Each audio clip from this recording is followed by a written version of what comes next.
Tarnyba. Labadiena. Sveiki. Čia iš Vilniaus televizijos skambinu. Mano pavardė Andrulėnas. Iš kokios televizijos? Vilniaus televizija.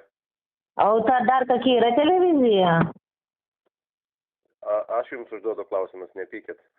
Tai gerai, bet aš kažkaip nesu girdėjusi tos Vilniaus televizijos. Tai klausau jūsų.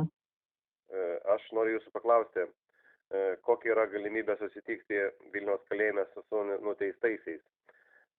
Kokia čia yra tvarka. Nepavyko man prisiskambinti į Vilniaus kalėjimą, nekelia ragelio nei vadovas, nei visi kiti. Su spauda yra bendraujama per mus. Jeigu jūs norit kažką, jūs parašykit, mums prašau visas laiškas spauda eta.kalėjimai.lt ir mes tada įvertinsim. O jūs galite sakyti, Vilniaus kalėjimas šiandien dirba? Iki kelių valandų dirba? Ja.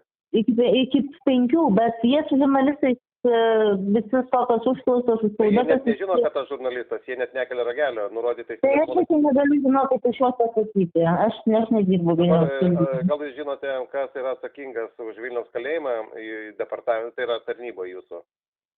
Aš tokios neturiu informacijos, nes aš esu... Sakykite, gal yra galimybė paskambinti į tarnybą, kad žmogus atsilieptų ir suteiktų informaciją, darbo laiką, kada dirba, kodėl nekelia ragelio. Yra kažkoks taip žmogus, kuris atsakingas už Vilniaus kalėjimą? Kaip tokio žmogaus, čia toks klausimas, atsakinga nėra, kad iš Vilniaus kalėjimo. Skyrius koks? Analizės kontrolės ar koks čia skyrius galėtų?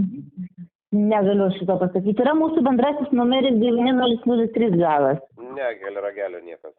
Neturėtų kelti, nes žmonės... 10 kontaktų skambino, niekas nekelia ragelio. Tai dabar jūs žiūrėkite, jeigu yra taip, jeigu jūs esate žurnalistas iš Vilniaus televizijos, jūs parašykite mums į paštą spauda eta.kalėjimai.lt, ko jūs konkrečiai norite, ir mes pasižiūrėsime, su jumis susisieksime ir pateiksim atsakymą. Gerai, tai ir padaryti. Ar perskambinti, ar... Taip, suprantu. Tvarka yra tokia, kad reikia rašyti į tarnybą, o ne į kalėjimą, konkrečiai Vilniaus. Taip, nes yra komunikacijos ir tarptautinio bendradarbiavimo skyrius, tai per mus eina visi interviu derinimai, kas su spauda liečia. Supratau. Na tai gerai, tai jūs turbūt matysit tuomet mano tą laišką. Taip, ir tikrai suribuosim jį. Per kiek dienų jūs atsakote į laišką? Tai priklausomai kiek ten informacija kokia yra. Informacija ta, kad reikia noriu sužinoti, kokia tvarka susitikti su nuteistaisiais, nes man yra žinoma, kad nežmoginiškom sąlygom yra Vilniaus kalėjime laikomi asmenys nuteisti, tai noriu tiesiog apsilankyti, įsitikinti, pamatyti, pabendrauti su nuteistaisiais. Taip, prašome tikrai, tada būkit malonus, parašykit ir mes įvertinsim jūsų prašymą, ar tikrai pasakymą. Atsakytumėt, per kiek laiko atsakysit? Stengiamės, kaip įmanoma, operatyviau. Tai... Nereikės laukti 20 dienų? Tikrai ne. Gerai, tai tada parašysiu. Gerai.